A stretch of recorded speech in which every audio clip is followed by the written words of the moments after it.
সংসদ সদস্য আনারুল আজিম হত্যার বিষয়ে কলকাতা থেকে সর্বশেষ পরিস্থিতি জানবো সহকর্মী পরমাশেষ ঘোষ রায়ের কাছ থেকে।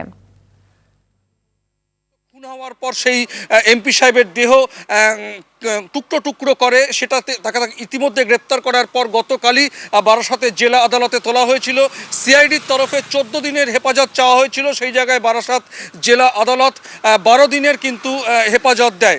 তারপরে তাকে বারাসাত আদালত থেকে গতকাল যখন ভবানী ভবনে নিয়ে যাওয়ার পথে সেটা হচ্ছে যে ভাঙড়ের কৃষ্ণমাটি এলাকার বাগজোলা খাল সংলগ্ন এলাকায় তার যে দেহের টুকরোগুলো ফেলা হয়েছিল সেটা কিন্তু ড্রোন দিয়ে, ডিজাস্টার ম্যানেজমেন্ট দিয়ে এবং জিহাদকে সঙ্গে করে নিয়ে গিয়ে সিআইডির আধিকারিকরা কিন্তু ঘুরে ফিরে দেখার চেষ্টা করেন। এমনকি ডিজাস্টার ম্যানেজমেন্টের সদস্যরা কিন্তু জলডুবুরি হয়ে তারা কিন্তু খালের মধ্যে নেমে খোঁজে, ড্রোন ব্যবহার করে। শেষ পর্যন্ত একটি ব্যাগ উদ্ধার হয়, সেখানে একটি পচা দুর্গন্ধযুক্ত ব্যাগ উদ্ধার হয়, কিন্তু শেষ পর্যন্ত জানা যায় সেটা কিন্তু এমপি সাহেবের দেহের টুকরো ছিল না।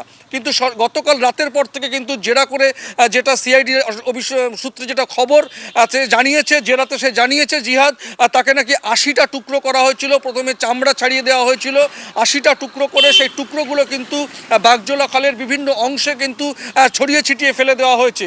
সেই জায়গা থেকে কিন্তু সিআইডি আধিকারিকটা অনেকটাই হতাশ।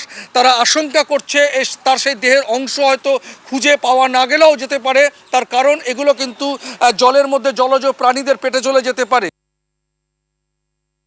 এতক্ষণ কলকাতা থেকে জানাচ্ছিলেন পরমাশেষ ঘোষ রায়।